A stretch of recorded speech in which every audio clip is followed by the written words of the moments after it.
Greetings everyone! Rumors of my demise have been somewhat exaggerated.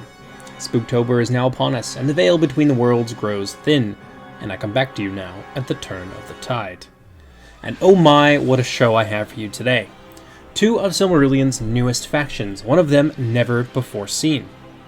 The Blessed Realm is on the field today, Valinor supported by a legion of Talarian light infantry and cavalry, striking out at the behest of the gods of Middle-earth. But the trees are speaking Elvish, and a new challenger has stepped into the arena. The Avari elves of Taur im Duinath, the forest between two rivers, the darkling woods in the south of Beleriand, have come forth from their woodland abode, dressed for the season, sporting their fearsome masks, and a nasty array of mid-range options with horns in tow. The host of the West is in for one of the strangest matchups the setting has ever seen. Let us begin.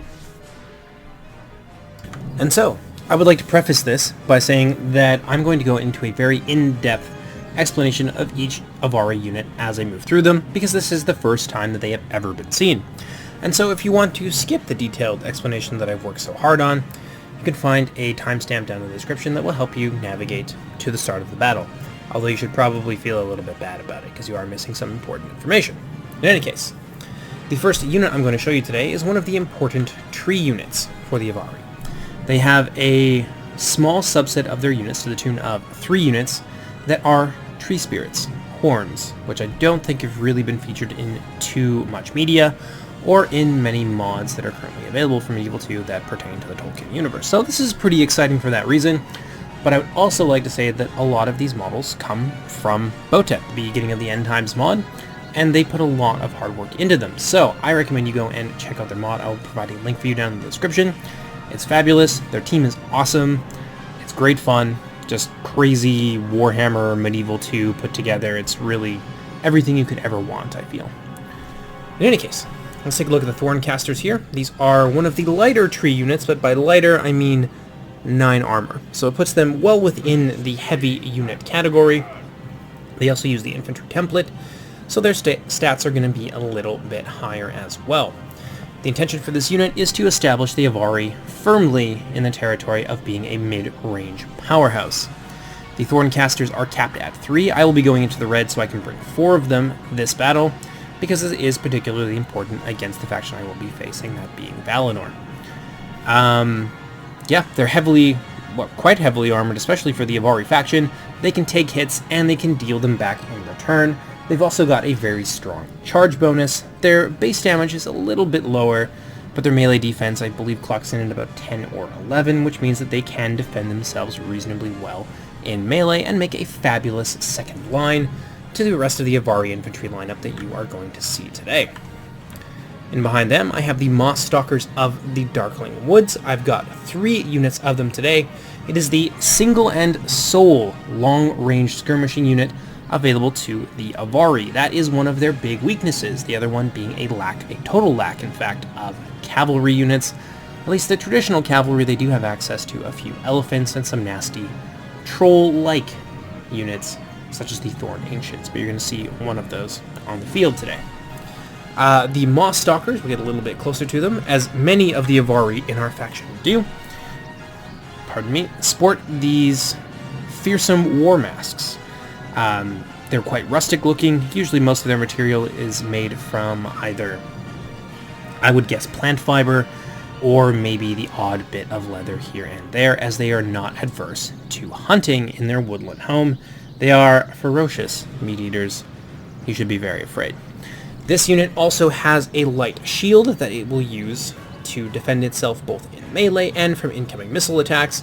However, their armor, like most of the Avari units, is going to be between 3 to 5. In this case, it is going to be 3. So they don't stand up to missile fire terribly well, and like most of the other Avari units, they also get a bonus when fighting in the woods. And the bonuses the Avari receive from fighting in the woods is very, very substantial, and that is going to go hand in hand with our map philosophy moving forward. You're going to see a lot more of the terrain tiles in use, a lot more liberal use of forest terrain in particular, so the Avari will be able to fill that sort of ambushy niche that they are intended to kind of step into and excel in. So I'm going to have 3 of them today. In behind them, you're going to see some stone hewers of the Darkling Woods. These are actually upgraded with a attack upgrade and a chevron as well. But these are one of the another one of the mid-tier units for the Avari. They're light infantry axemen, so they've got substantially higher charge bonuses than many other weapon types, but they also receive additional bonuses for being Avari. So when the Avari pop out and get that beautiful charge bonus off, they are going to hit like a truck. And yeah, you're definitely going to feel it. That being said, they are still light infantry. We've got about 4 armor, thanks to those little bits of stone, which I realize is preposterous. I can almost hear the outrage from here all the way across the world. People are confused as to why we would add this faction. Well, it seemed like fun, and it's very Halloween-y, so deal with it, I suppose. In any case, yeah, an efficient trading unit. They can chaff grind reasonably well. They've got good numbers, clocking in at about 140. I personally find them extremely useful, especially when dealing with factions like Valinor. They've got a lot of chaff, and they even stand up well to the Valinor units. In any case, and behind them, we've got another mid-tier. These are the Bow Wards of the Darkling Woods. I'm going to be bringing, I think, about 4 of them today. Indeed, I've gone very mid-tier heavy because it's a cheaper option, and you'll see why in a little bit.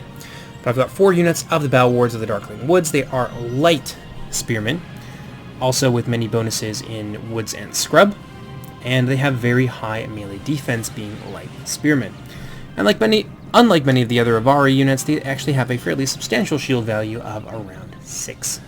So they can definitely defend themselves in close quarters with their high MD and their decent shield value, and that shield value also prevents them from just being easy prey from enemy archers.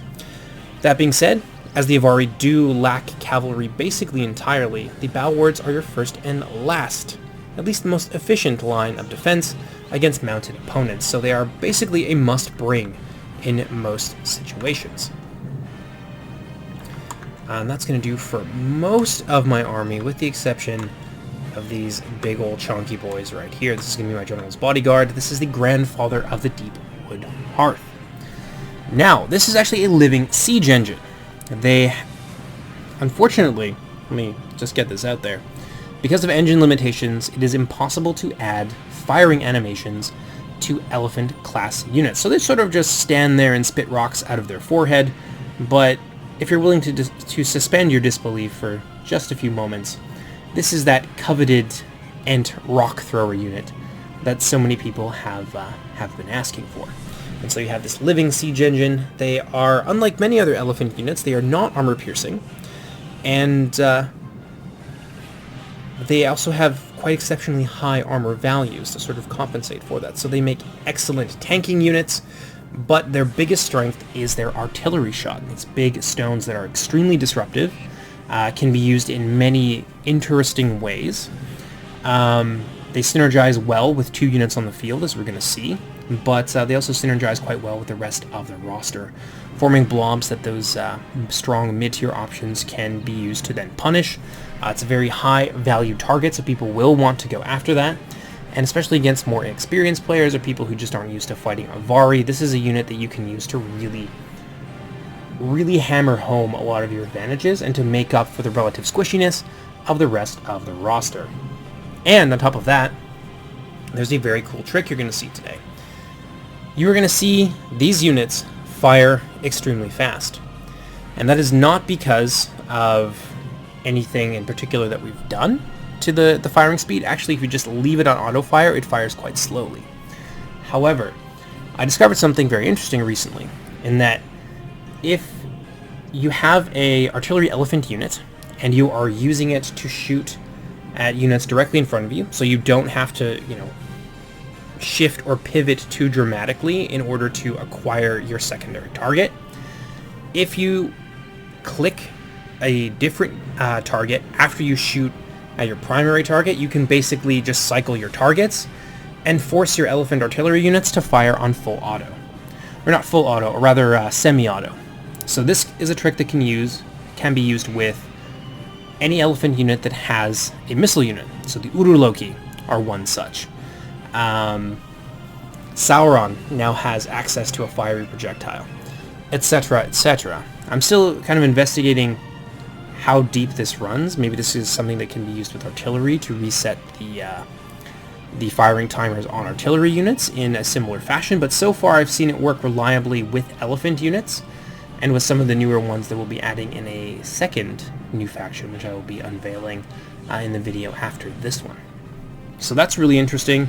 The other big feature of this is that it is quite tanky. In fact, it's tankier than most of the other elephant units.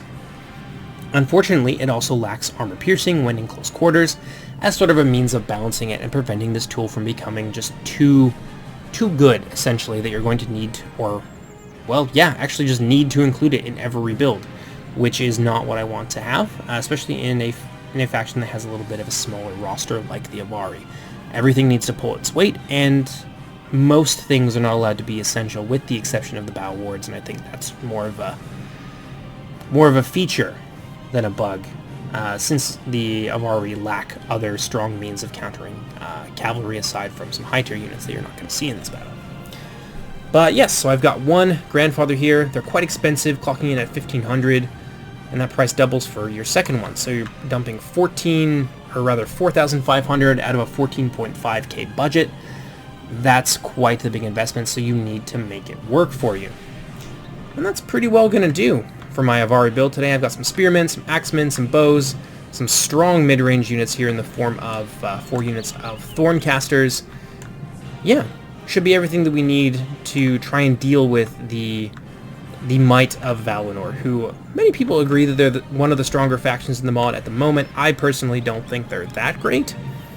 I think they're maybe a little bit one-dimensional, but I suppose only time will tell. And that being said, that's a good segue into taking a look at what the Blessed Realm is bringing to the battlefield today. So thank you for bearing with me. The Host of the West has revealed itself down in the valley, and their commander today is going to be D.F. Farkin, who is one of our testers. He has brought, I believe, 3 to 4, yeah, probably about 4 units of the Sentries of Alcolande. These are light bowmen and can be used in great numbers for relatively cheap cost, especially for what they are, to flood the field with cheap skirmishers and really go to town at range against other units.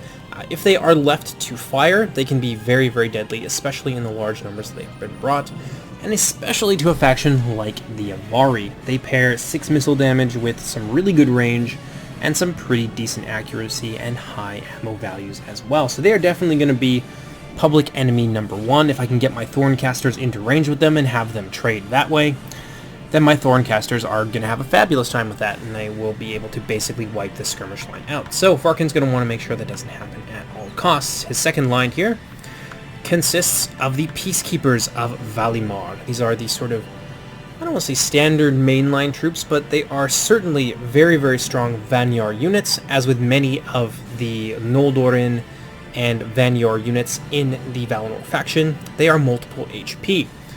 This is somewhat compensated for by the fact that they only have 83 men in the unit, and every single one of these units costs about 10% extra than what it normally would. So Valinor troops, especially the 2 HP ones at least, are very, very expensive, with only the Teleri being the cheaper options.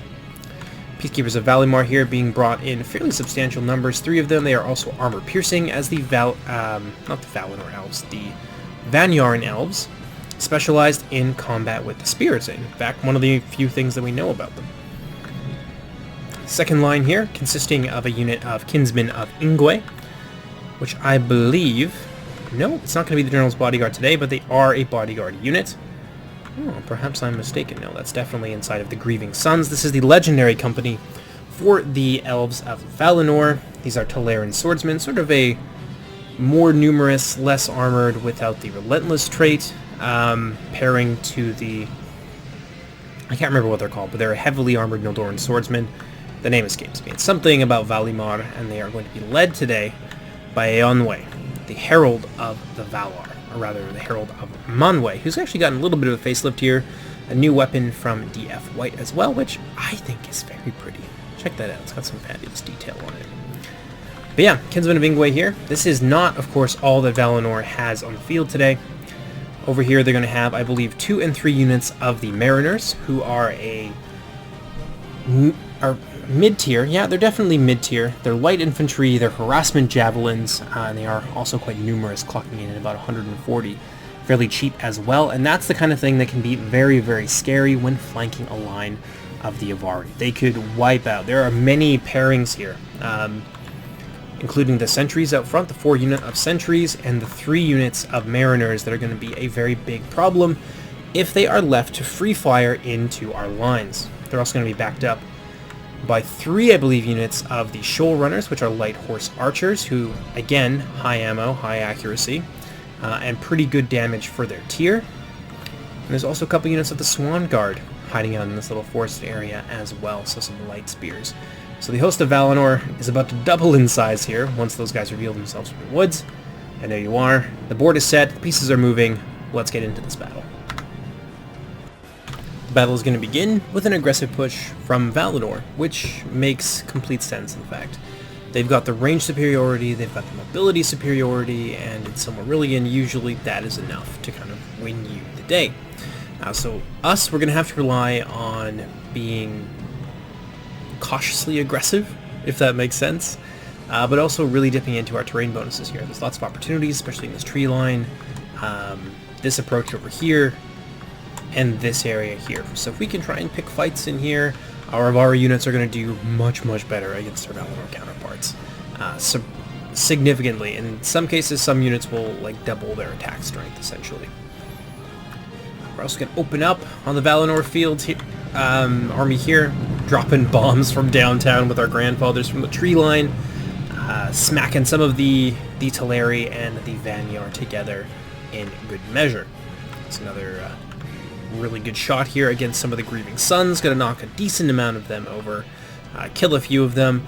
Every loss is dearly felt. These are 2 of the more powerful offensive units. They're kind of focused together here. That is something that we can potentially take advantage of with our kinsmen. That being said, over here, most of the rest of the Valinor army has revealed their position up on the hill, and they're beginning their approach as well in support of the main body of the army. And it's pretty fearsome, especially at a glance. I was definitely intimidated watching this huge army kind of pop out of the woods, which obviously dwarfs my own in terms of numbers for sure. This isn't even all that there is to be seen. So when I saw all of this, I figured, yeah, that's got to be everything, right? Definitely everything. Unfortunately, it's not. There's a few hidden surprises yet to come on the part of a Valinor player, and we're going to see them in just a few minutes here. But meanwhile, open it up with the grandfather from the tree line. Nice big blob here. Even with the loose formation, it's going to be a pretty juicy little target for our artillery pieces there in the woods. So we're going to begin to open up on them pretty shortly, really punish the blob here. Yeah, a big shot coming in there. Going to rip through the Teleran lines, followed by a second devastating shot, chewing up about 2 or 3 units there. Now, some of these guys are going to get back up. Some of them, however, will not. The light armor is not going to be much defense against the 12 damage projectile. It is not armor piercing, as that would be potentially a little bit too much and lend itself extremely well to general sniping, which is a little bit cheesy and gamey. But with 12 damage against these light troops all amassed together, it is just going to be a complete charnel house.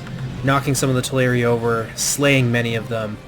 It is an effective countermeasure. Now, I'm going to start to move, or rather, I have already moved my Moss Stalkers over here, try and cover this approach. There's a lot of units here that could really benefit from a good peppering from some of our Moss Stalkers. A lot of light infantry, the Plaza Guardians of Valimar as well, who came out of the woods with them.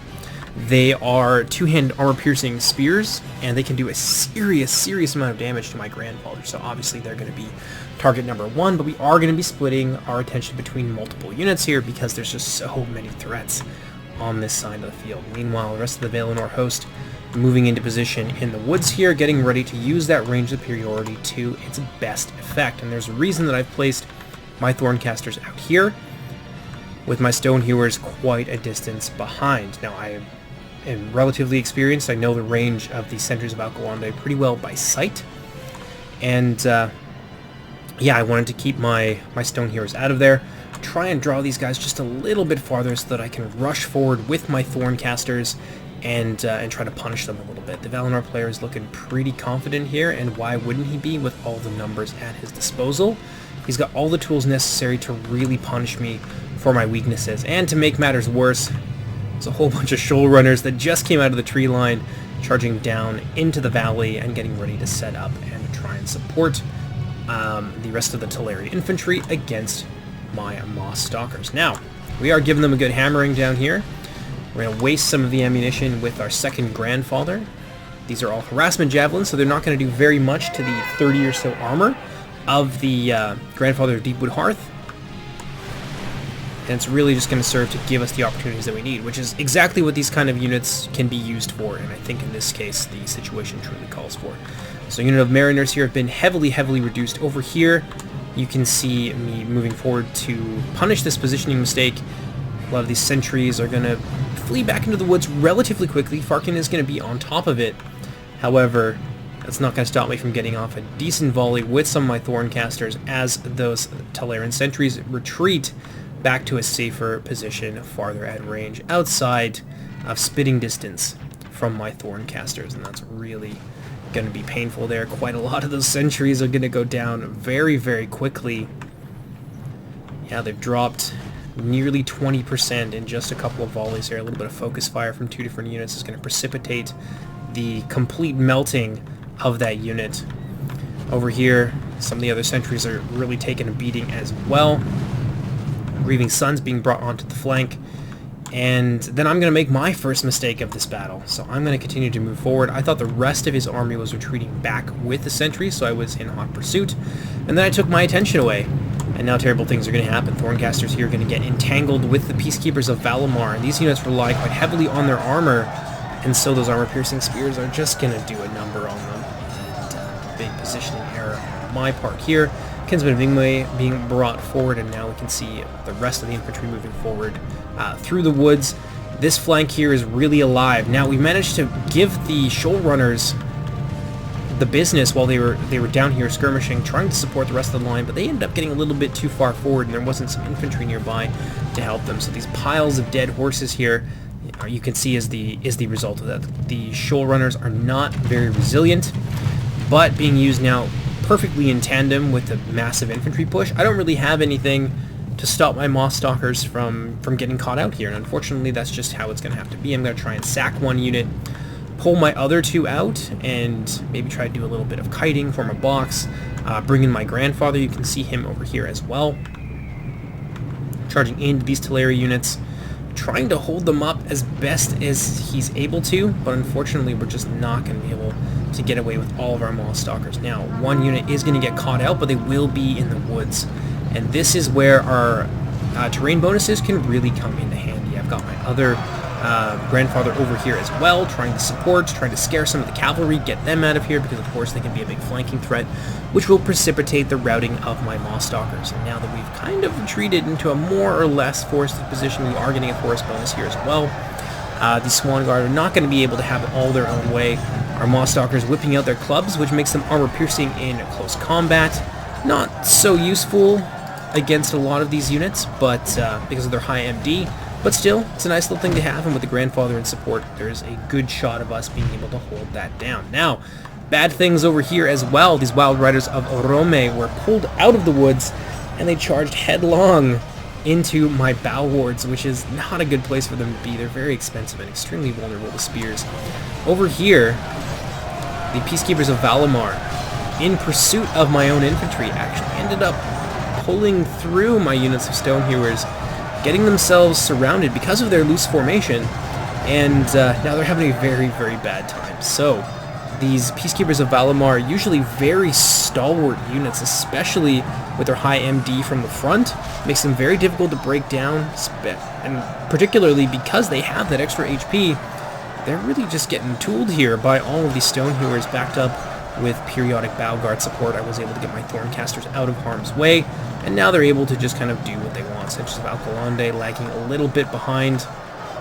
Over here, though, my bow wards being engaged by the Grieving Sons, and the Grieving Sons are going to have a great time with this. This is an easy fight. I'm trying to even it out as much as possible, turning this losing fight into maybe more of an even trade with some Thorncaster support. But on their own, the Bow Wardens, even with their high MD, they will eventually lose and crack under the pressure from these Breathing Suns. So that's definitely a threat I need to keep in mind. A lot of these Mariners of Alqualande now being brought to bear against my wing. You can see one of my grandfathers under some very heavy fire, but he's actually distracting a huge threat from the rest of my army at a time when I'm just beset in a sea of troubles, essentially. You can see Shoalrunners of Alqualande pulling through here, trying to get in behind my army and just pepper us from range. Wild Riders of Rome seeing a really nice gap. They're actually going to go after my Thorncasters here, get a pretty decent charge in against them. Thorncasters will see it and turn around, so they will get their MD bonus. But unfortunately, they're still going to take that charge on the chin, and it is going to hurt. It's going to hurt big time. I'll lose about a fifth of my remaining unit there. Actually, a little bit more, around 25 or so %. But there are multiple Thorncaster units on the field here, and they're going to be able to punish them quite severely. Wild Riders of Rome now wanting to get out of there as the jaws begin to slam shut. Bow Wards on the hunt. And they're going to manage to clip that unit and take down a few more of those riders, and they'll be forced to retreat in a hail of thorns. And down goes the enemy general. This is a huge, huge deal for me. This is going to give me a window to potentially rout off even some of these high-tier units. Peacekeepers of Valinor now in basically full retreat. Sentries of Alqualande are now kind of back where they need to be, but it's a little bit too late. I've got Thorncaster support. I've got Stone Hewers that I can use to push them and not allow them to use those bows, thereby neutralizing the threat that these units pose. But damn, are those Thorncasters good at what they do. Another salvo coming in, gonna shred through those sentries, piercing that light armor as they should. And more of these Tolarian bowmen are going to fall here. That being said, we have managed to break through in a few places. Bow Wards pushing up, getting kind of into combat with the sentries. They will end up turning around here, but I have another unit in pursuit. Stone Hewers here, and another one in the center. Gonna push those sentries of Alqualande out of position. They've lost now about a third of their remaining number. They drop down from 90 to 62. And those casualties are only going to begin to increase as the Thorncasters are able to kind of bully them here out of position. Meanwhile, elsewhere, Kinsmen of Ingwe, very formidable, probably one of the best bodyguard units in the game. They are great at grinding up chaff, but there's just not enough of them. They've lost almost all of their Vanyar support, with the exception of some of the two-handed spearmen over in the woods. They've managed to break through my Moss Stalkers, but my second unit here was able to use all of its ammunition. They're going to be engaged from the rear, but they're in the forest and fighting Swan Guards, so they're actually going to hold up pretty nicely here, and they do have a little bit of extra protection from some of the incoming Shoal Runner ammunition from being in these woods here. So, Swan Guard moving to engage them, which is going to tie me down and allow the Plaza Guardians to kind of run around and be a pain. Meanwhile, over here, wanting to keep these Tolarian Mariners busy, I've brought forward my second grandfather unit. This is not my General's Bodyguard, and he's just dueling with them at range. Mariners of Alqualande taking it on the chin here, but I probably should just throw him in. They're far less of a threat in close quarters than they are at range to the grandfather. They're not a huge threat at range, but they're definitely going to deal a little bit of damage here just through sheer volume of fire. The javelins may not hit very hard, but they are armor piercing. So that's definitely something to consider. My second grandfather over here helping out my Moss Stalkers, just about to rout off a unit here of the Swan Guard. So this offensive was pretty difficult in a lot of ways, but it wasn't catastrophic. You can see a lot of dead horsemen here, a lot of dead Tolarian light infantry, and now the Plaza Guardians of Valinor being brought forth to chase my grandfather. But he's quick, and there's no way that they're going to catch him, not without something else to pin him in place, which is definitely possible now. With most of the elephant units, they do not run through infantry quite as easily as they used to.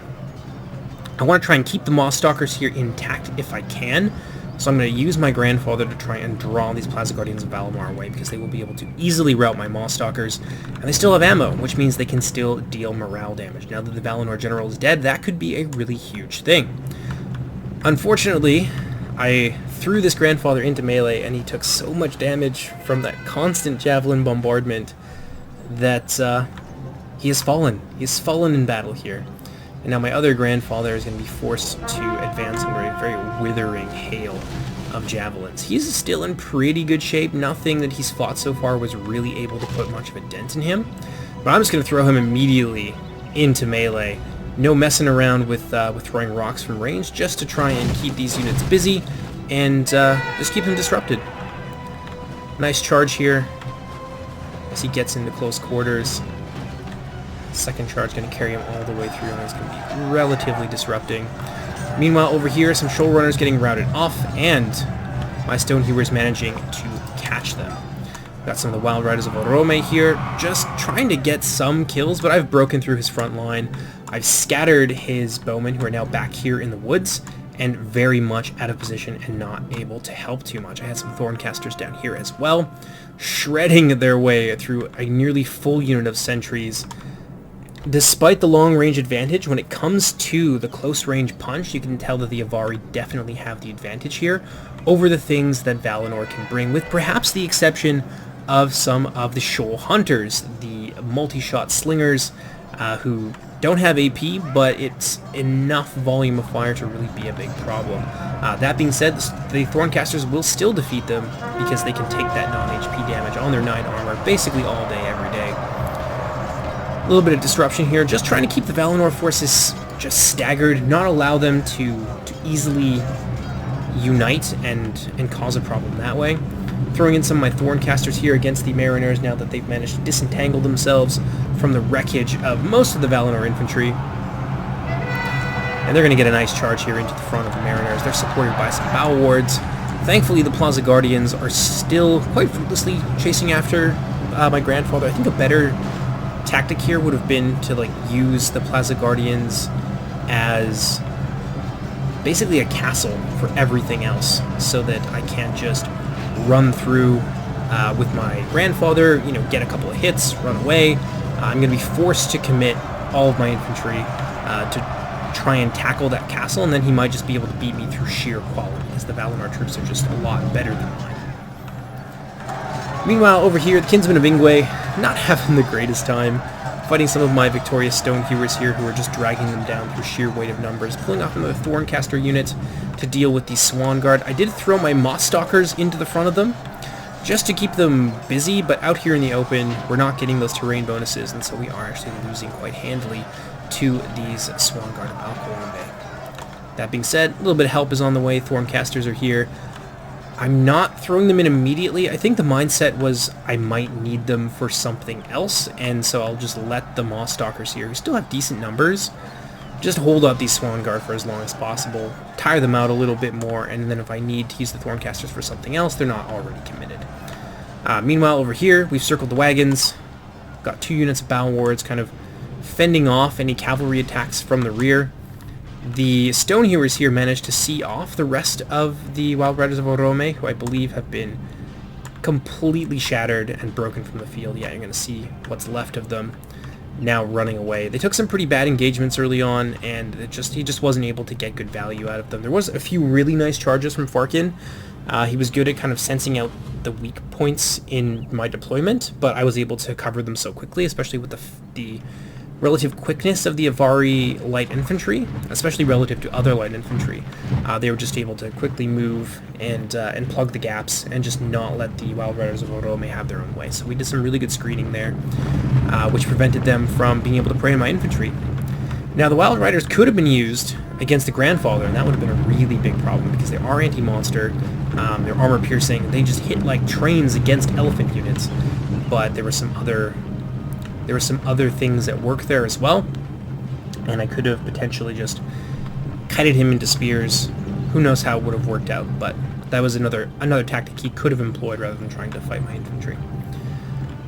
The sentries here, now backpedaling, coming back towards the fight, and you can see the Kinsmen of Ingwe, what remains of them, only 9, have been backed up by the Grieving Sons, who are now fighting back-to-back with the Kinsmen, and actually doing pretty well against my Thorncasters. So I don't really like that situation, so I'm trying to position my grandfather such that he's going to be able to charge into them and actually deal some damage,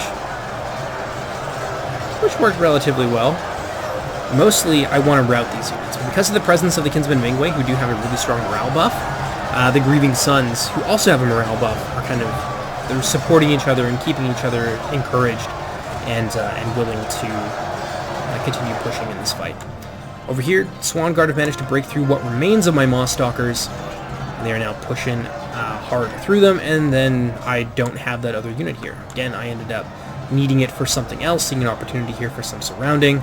Farkin still hot on my heels with the Plaza Guardians of Valinor, but they're starting to tire out. They're now winded, and my grandfather is just simply faster. So I'm trying to get some good charges here, but unfortunately his charge bonus goes a little bit haywire, and that could have been catastrophic. It could have been my general right there that just died.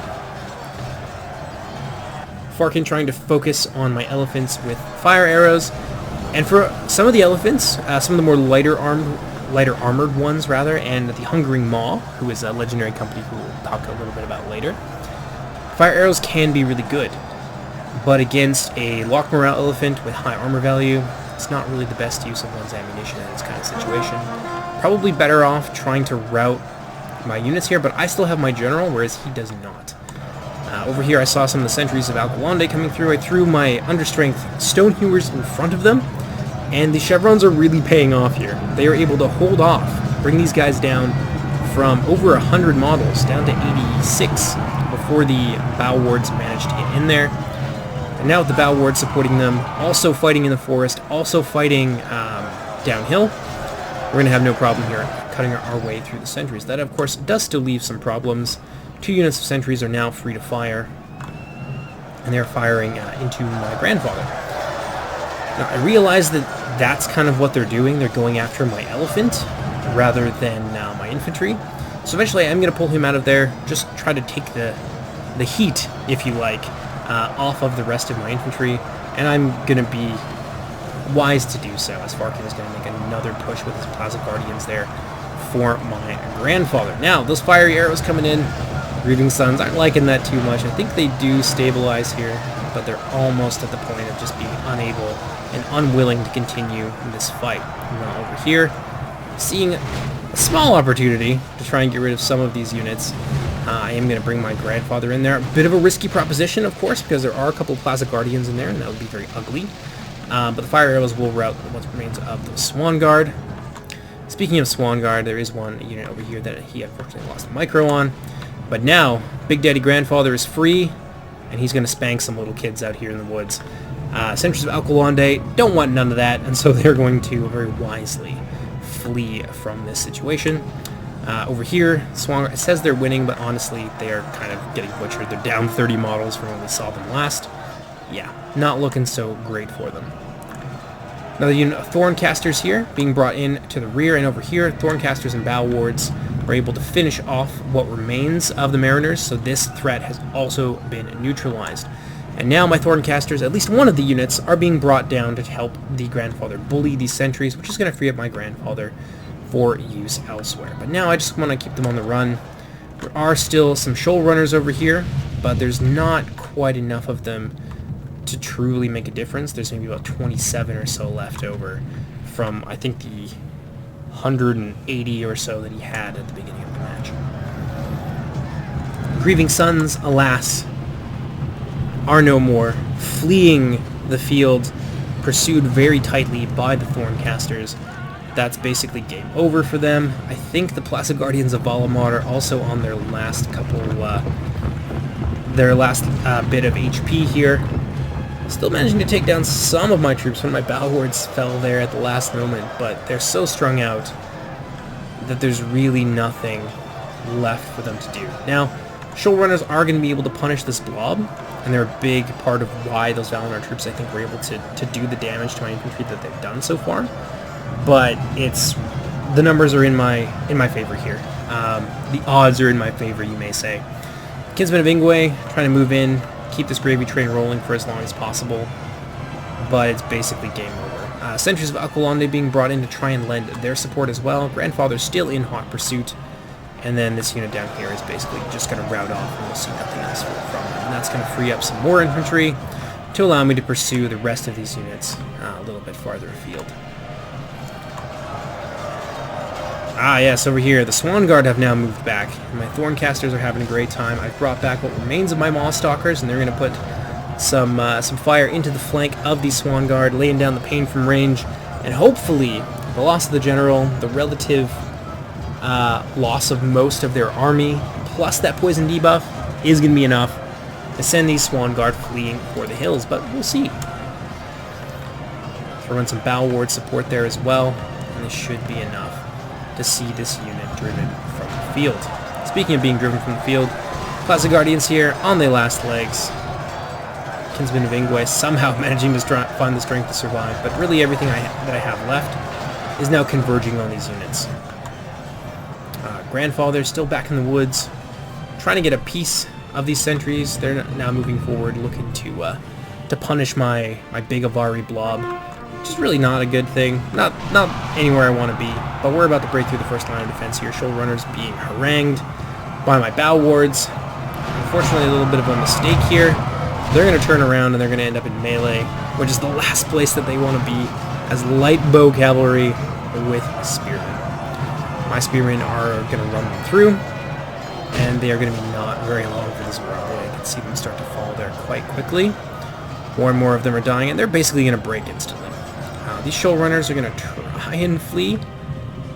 They will make it back to the safety of these centers of Alkalandi, but the Grandfather is already on top of them, trying to be disruptive. And I think I've still got a unit of Thorncasters hanging out here. Yeah, I sent them out to run after some of the sentries, make sure they don't come back, because I'm tired of running down Valinor units at this point. And then everything that I have left is going to converge on these cavalry. And this is basically the end for Farkin here. This is the last stand of what remains of the Host of the West. They're going to charge forth into my cavalry, backed up with all those tree units and the spears, of course. They're basically going to melt in close quarters and begin to flee almost immediately. Yeah, just look at them die.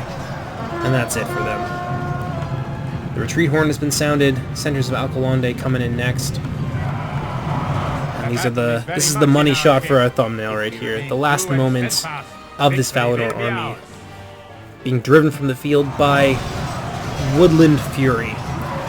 The tree units fighting alongside the Avaran Elves, and that's going to be enough to break them in just a matter of moments as well. Grandfather coming in from goodbye just for a farewell kiss, and off they go. And that is going to leave this handsome devil right here. One solitary kinsman of Ingwe who's going to stand alone against the Avaran army here. So we're going to make a quick cut, and we'll see what happens to him. That's why I love Nestle Crunch. And there we have it. So, pretty tightly contested game for quite a while there. We were neck and neck with percentages, at least, down to the end. And despite the fairly large numbers of Talaris, somehow we managed to outnumber them. I think that's really down to the Thorncasters and the large number of mid-tiers, which is kind of an important component of this build. You're spending so much money in those two Grandfather units that you kind of do need to be able to get value out of them, but you also need to have enough numbers that you can't just be simply swamped and overwhelmed. You need to have lots of moving pieces and tactical options, especially when facing an opponent with superior missiles and cavalry. So you need to be able to kind of address all of those things proactively. So I think that this build is potentially a very strong meta build for the Avari. I think if I suspected he'd bring more armored units, price-wise I could have definitely switched out my 4 Thorncasters with 3 of the high-tier units that are Hunter Javelins, which would have given me a pretty decent edge against his heavier units. However, it does come with some consequences. I'm going to have around 200 or so less models. I'm not going to have nearly as much heavily armored stuff. In fact, my entire infantry body, instead of being mixed like it is here, would have been just light infantry. And some of them would be quite low model as well. So it could have gone a little bit either way. Does this mean that the Avari have a good shot against like every Valinor build or just like Valinor generally? I don't think it really proves that. I think it does prove that there are some builds for the Avari that can be very strong against one of the stronger factions in the mod right now. At least that's the popular consensus. So I thought it was interesting, and I definitely wanted to show off the Avari. Steward of Dale and our other developers worked really hard on them. So I hope you guys enjoy them. It's a very interesting take, probably a little bit different than maybe what many people would be expecting, especially those of you who play Age of the Ring. I am interested in hearing people's thoughts, but the development team is very happy with how they look right now, with the very like rustic look that incorporates a lot of things like wood, for example, on the bow wards, or like mossy sort of plant-like material and all the masks and stuff that all the units use. We've built a lot of like custom lore around them, which I will share at a later date. So we're pretty happy with that, but I am interested, of course, in hearing the thoughts of those people out there who watch the mod and those who play it as well. So take a look here at some of our casualties. The two grandfathers did pretty well. I don't know if that's necessarily reflected in the amount of kills that they got. 271 between those two units is obviously pretty good, but one of them was just so disruptive. The non-general unit. The general was obviously very disruptive as well. Managed to get into the cavalry at a few different places and just kind of running around being a nightmare. But that one unit just ate up so much of the harassment javelin ammo, which could have been used to punish our blobs in like a huge way. But the constant mobility of the grandfather and units like that, it really does, in some situations at least, make up for the lack of cavalry mobility that the Avari have. We were just able to ping-pong them back and forth, be disruptive, force blobs, force important parts of the Valinor army to pay attention to us. And that's kind of what I wanted out of the unit. I didn't want it to be something that's just sort of a novelty. It needs to be a unit that you can't ignore. Otherwise, the Avari do have a very acute weakness to range firepower. And the grandfather, I think, compensates for that in an interesting, flavorful way that requires, pre-planning and also has like some very obvious counters to it. We were being chased around the map by the Plaza Guard, for example. So I think it's a really good unit. I think it's rewarding to play with when you're making, good plays and good decisions, and just like doing little things that kind of influence the overall course of the battle. So I'm quite happy with it. Hopefully you guys are too. Thorncasters did extremely well. A huge amount of kills there. That's like not quite like a quarter, but like very close. Actually, probably a little bit over a quarter of the Avari army right there. Very scary. Really happy with how that unit has turned out so far. Definitely really shows, I think, it's the quintessential Avari unit because of how strong it is in the mid-range, and the way we were able to bully those long-range units as well. Because of the high range, that 100 or so really does make it possible to get at that second line and take a bite out of reserves, as long as you're able to use some like measured aggression, and just, yeah, it's just another one of those tools you can use to punish people positionally, so I really like them. Mothstalkers actually did pretty well, and that really comes down to the units they were fighting and also the terrain in which they were fighting.